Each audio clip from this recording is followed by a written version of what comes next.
Hello friends, my name is Sanjay Bist and this is my platform where I love to discuss and dissect physics problems.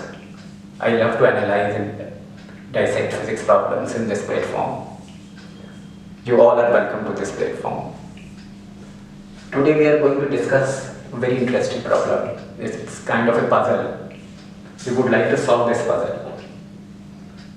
Puzzle ये है कि मान लेते हैं कि ये एक बहुत बड़ा टैंक है। इमेजिन करिए, this is a big tank और इस टैंक में एक बोट है। बोट का मास कैपिटल एम है। एक स्टोन है इसके अंदर बड़ा या रॉक है, उसका मास स्मॉल एम है। बोट का मास कैपिटल एम है। स्टोन का मास, स्टोन बोट के अंदर है, उसका मास, स्टोन या रॉक, उसका मास स्मॉल एम है। It is floating in a big tank. This is a tank. Water है, पानी है। So for the vertical equilibrium, because it is floating, so it is in equilibrium in the vertical direction. So for the vertical equilibrium हमने ये कहा कि इसका जो total weight होगा that will be equal to VdG, V1 dg. V1 is the volume of the liquid displaced and d is the density of water. So यहाँ से V1 आ गया। V1 is the total volume of liquid displaced by the boat and d is the density of water.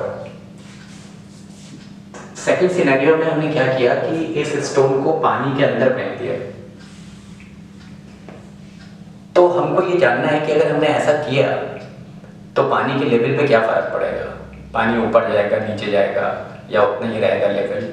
इस बात की analysis करनी है, ये जानना है। और इस चीज़ का प्रूफ हम क्वालिटेटिवली अगर देंगे तो वो अच्छा नहीं होगा। I would like to give a mathematical proof. तब तक आप सोचिए क्या होगा। अब हमने नेक्स्ट सिनेरियो में स्टोन को पानी के अंदर डाल दिया। अब बोट तैर रही है। बोट के इक्विलिब्रियम के लिए, वर्टिकल इक्विलिब्रियम के लिए ये इक्वेशन लगाई हमने। This is the weight. पहले सिनेरियो में this is the weight of the boat and this is the upthrust. Both must be equal and opposite. In the second scenario this is the weight of the boat and this is the upthrust. Both must be equal and opposite because it is in vertical equilibrium. V2 क्या है? V2 is the volume of the liquid displaced by the boat. वो यहां से m/d आ गया। D is the density of water. Stone जो है वो पानी में डूब जाएगा ऑब्वियसली, क्योंकि उसकी डेंसिटी पानी से ज़्यादा है। तो स्टोन भी यहाँ पे कुछ वॉल्यूम डिस्प्लेस करेगा। V3 is the volume of liquid displaced by the stone. Volume क्या होगा? Mass upon density. Density of stone, ds is the density of stone. तो सेकेंड सिनेरियो में बोट जो वॉल्यूम डिस्प्लेस कर रही है दैट इज V2 और stone जो वॉल्यूम डिस्प्लेस कर रहा है दैट इज V3। तो जो टोटल वॉल्यूम डिस्प्लेस्ड होगा V, that will B this plus this. दोनों को मैंने ऐड कर दिया। तो this is capital V is the total volume displaced in the second scenario. अब आगे देखिए, अगर आप इसको और इसको कंपेयर करो तो m, ये चीज तो कॉमन है, m/d इसमें भी है, m/d इसमें भी है। सेकेंड पीस जो इसका है m/d है और वहां पे m/ds है। ds is the density of stone and this d is the density of water. Stone की डेंसिटी पानी की डेंसिटी से ज्यादा होगी। ds is greater than d। तो ये जो पूरा फैक्टर होगा ये छोटा हो जाएगा, कम हो जाएगा क्योंकि डिनोमिनेटर में है।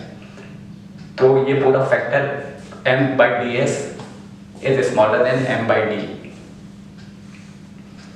तो इससे पता चला कि जो V होगा ये V that will be smaller than V1। V क्या है? V जो बाद में इस सेकेंड सिनेरियो में जो टोटल लिक्विड डिस्प्लेस था और V1 पहले सिनेरियो में लिक्विड डिस्प्लेस था। तो जो सेकेंड सिनेरियो में जो लिक्विड डिस्प्लेस्ड है वो कम है, मतलब अब लिक्विड कम डिस्प्लेस हो रहा है। पहले के मुकाबले लिक्विड अब कम डिस्प्लेस हो रहा है। तो लिक्विड अगर कम डिस्प्लेस होगा तो पानी का लेवल नीचे जाएगा। तो इसका आंसर, पजल का आंसर होगा कि water level will fall down. I hope you like this interaction.